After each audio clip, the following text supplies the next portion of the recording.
Hello, it's Andrew here yet again, and today we're on episode 77, and we're on the third, I think, of our little series in the Beatitudes. So today we're looking at Matthew chapter 5 verse 5. Blessed are the meek, for they shall inherit the earth. As I said in yesterday's episode, much has been written and said about the Beatitudes, and I'm not competing with any of them. I'm just going to share my simple take on where I am with it today. It said today is, blessed are the meek, for they shall inherit the earth. Blessed, the happy ones, the grace ones, the ones that are blessed by God. And these ones today are the meek. Now, this is an old-fashioned word, and it's not a word that we use today, and yet it's interesting how many of the modern translations still interpret it exactly the same way. Blessed are the meek, for they shall inherit the earth. Why might that be? And I suggest it's because there is no better single word to describe the concept that Jesus is promoting here. My concordance, it has a section at the back where it has a dictionary to describe each of the Hebrew and Greek words that we have there. And it defines the word here as gentle, meek, the positive moral quality of dealing with people in a kind manner, with humility and consideration. Now, what kind of word do you have to describe all of that? Let's hear it again. The positive moral quality of dealing with people in a kind manner, with humility and consideration. And so the word that's used is meek. Now, as a concept, this idea of meekness clearly runs contrary to our world order. Our world says, blessed are the go-getters, the aggressive and the acquisitive, those who trample over others to get what they want and cast that as a virtue. It's the self-serving who are the ones who seem to be blessed. You know, what Jesus is doing here is casting a vision of kingdom values. Eugene Peterson, in The Message, he puts it this way: you're blessed when you're content with just what you are, no more, no less. There's a sense of being happy in your own skin, of not having to prove anything to anyone, including yourself. I find that really interesting. And so there's a kind of contentment that goes with the truly meek. As Peterson says, they know who they are, they know what they are, and don't actually need to be anything more. I was listening to a conversation, didn't get all of it, I've since downloaded it so that I can listen to it all, on national radio on Saturday past, as Kim Hill interviewed what was he called? He was an American behavioral economist. A behavioral economist, okay, by the name of Robert Frank. And the interview was on the power of social pressure. He's interested in the power of peer pressure to influence our behaviour. And he seemed to suggest that success, as we define it, is really, in the end, simply comparative. People are constantly measuring themselves against their peer group to determine how successful they are. Success is relative to how everyone else seems to be doing. Rather than seeking the common good as a benchmark, the successful will seek their own elevation. So he gives examples, for example, where in America the top marginal tax rate is low. So the super rich become super richer. Now, the American infrastructure suffers so that the roads have lots of potholes and they're damaged because they can't afford to fix them. But that doesn't stop the super rich from buying the latest model Ferraris. so that they can be seen in them and flaunt their successfulness. He says in Norway, the top marginal tax rates are very high. And they have great roads because the government uses them to benefit everybody. The super rich there can't afford Ferraris. They don't buy them. But they buy Porsches. They're half the price for effectively a car that is really just as good, but half the price. So the super rich drive around in Porsches rather than in Ferraris. And he says, and it's not a question that they feel less because they're not driving around in Ferraris, because nobody's driving in Ferraris. But they're comparing themselves with others. The mere fact that they're driving around in a late model Porsche shows that they have arrived. And he says, on the whole, he says they're happier because they have roads that don't have potholes to drive around on. It's an interesting way of looking at things. And so this suggests that many, perhaps most of us, are involved in an exercise to seek to prove to everyone else and ultimately to ourselves that we really are somebody. And the difficulty with that is so often we have to walk across the top of other people to prove it. The ones who are truly blessed are the ones who step off this treadmill, recognizing that success in life is not measured by externals. As Martin Luther King Jr. put it in his great I Have a Dream speech, I have a dream that my 4 little children will one day live in a nation where they will not be judged by the colour of their skin, but by the content of their character. We could add to that not just the colour of the skin, but by the size of the bank account, or the size of their house, or the model of the cars they drive, or the positions of power they occupy, or the claim that they have of so-and-so people as their friends. And you could go on and on and on as to what constitutes success in our age.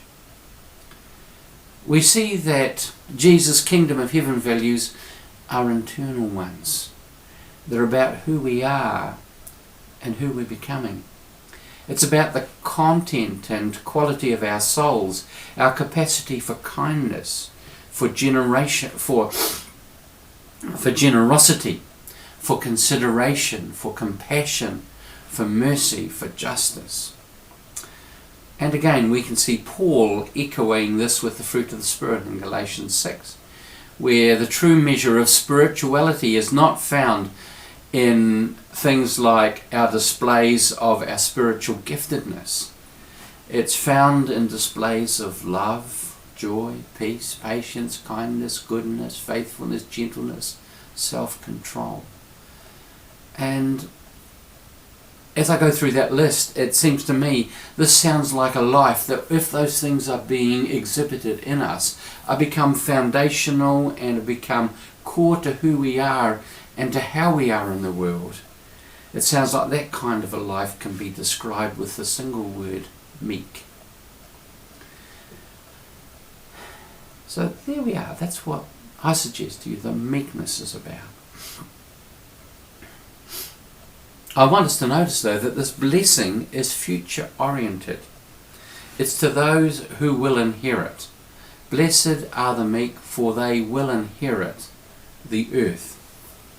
The word that's used here is used in relation to the passing of property from one generation to the next. In Kingdom of Heaven values, such property is ultimately passed on to those with certain character traits. The traits of meekness. We don't see that. We continue to see the opposite. The entitled, the self-serving continue to grasp more and more. They manipulate the system to ensure that that's how it is and continues to be.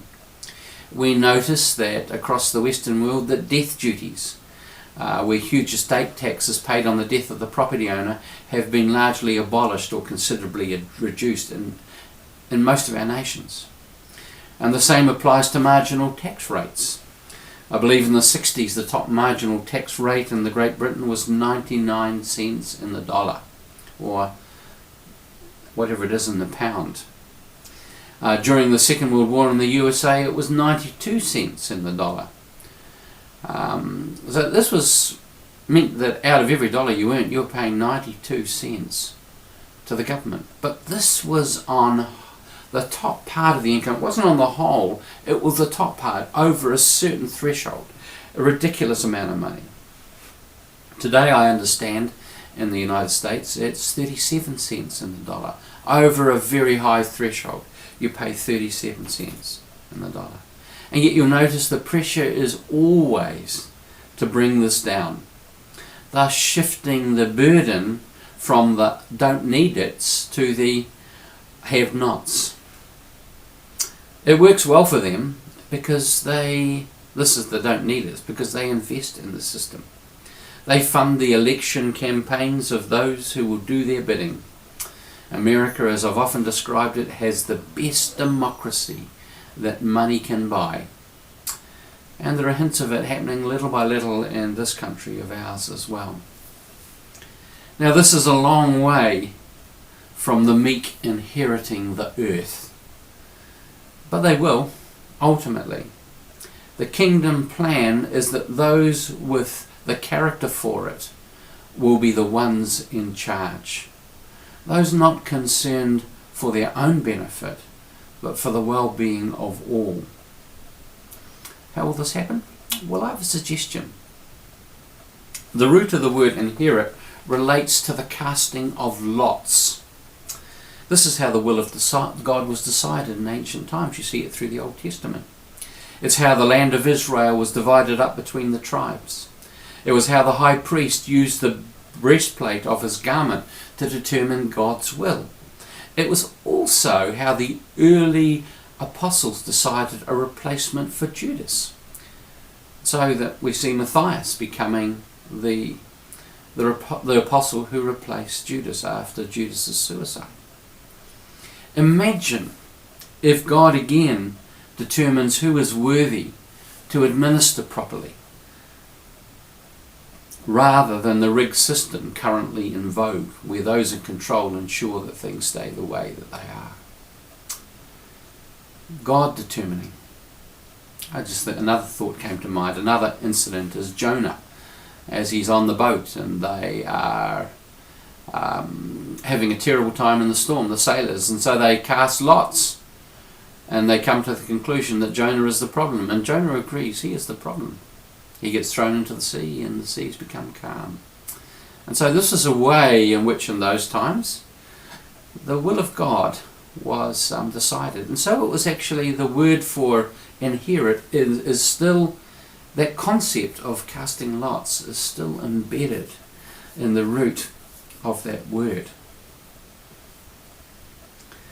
So I wanted to imagine the sense that it's God who promotes the meek, the decent, the honourable, the compassionate, the merciful, to exercise authority rather than the greedy and self-serving. Such is kingdom of heaven living, something that doesn't need to wait until Jesus returns to put things right, though I fear that it probably will. Wouldn't it be amazing if we lived in a system where wealth, where property, where government was all controlled by meek people who sought the highest and best good for others, particularly those near the bottom of the food chain. It'll happen. Finally, I do want to comment briefly on the venue for the blessing, because it can be a sticking point for us. Blessed are the meek, for they will inherit the earth, or the land, which is equally valuable, or the plot of real estate. Now, I used to believe, because it was the context in which I grew up, that Jesus is coming back to take all his followers back with him to heaven. There's going to come some great day when the trumpet will sound and Jesus will appear and the dead will first go, they'll be raised from the graves, and then all the rest of us will be caught up to meet the Lord forever in the air and return with him to heaven. Actually, that's not what the scripture says. Jesus is coming to the earth. We will meet the Lord in the air. But when you actually have a good look at the word and its context and how it was understood in the day, it was to accompany the conquering hero coming back to the earth. And this, in a sense, is where heaven will be. Now, the other model was one that I was taught because I grew up in the standard evangelical milieu, and that's what they teach and that's what they believe, and generations down through the church have continued to buy into this. But I've concluded that that idea of going to heaven is not actually what the Bible teaches. Again, it's another fear-based interpretation that those who want to avoid the possibility of suffering have placed on Scripture. That's my view. And I conclude this with such scholars from memory as N.T. Wright and commentators like Dallas Willard, that heaven will in fact be on earth. It'll be a heavenly kingdom. The kingdom of heaven is the kingdom of heavenly rule, not the kingdom in heaven. It's one of the reasons that the ecological movement, saving the planet, is actually important. Because if we can't be trusted to look after this planet and insist that it's okay to trash it because we're going to heaven, why would God want to trust us with a renewed one? As I've said before, God trusts those who are faithful in the smaller things with the larger things.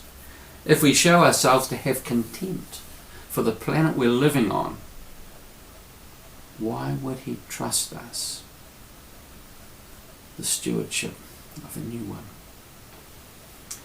Now, I realise that for some, this may be a hand grenade thrown in at the end of this message. And for others, you'll be thinking, of course, what you say is obvious, Andrew. We've always or long believed that. It's a discussion probably for another day. I do believe that Jesus was speaking eschatologically here in the Beatitudes. That is, it's about a coming day when this will happen. It will be future. It is prophetic. It is going to happen. And that He's being quite literal about it. The meek will inherit the earth. I look forward to that day. God bless you.